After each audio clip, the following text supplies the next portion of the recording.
Господи, о чем вообще я думала? Уолт, пожалуйста, нам обоим пора перестать искать всему этому оправдание и признать, что ты в опасности.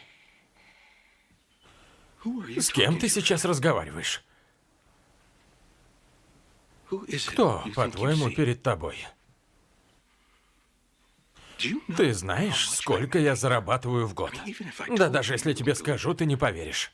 Знаешь, что случится, если я вдруг перестану ходить на работу?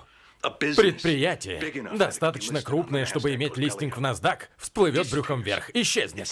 Оно не сможет существовать без меня. Нет, ты определенно не представляешь, с кем разговариваешь, так что позволь тебя просветить.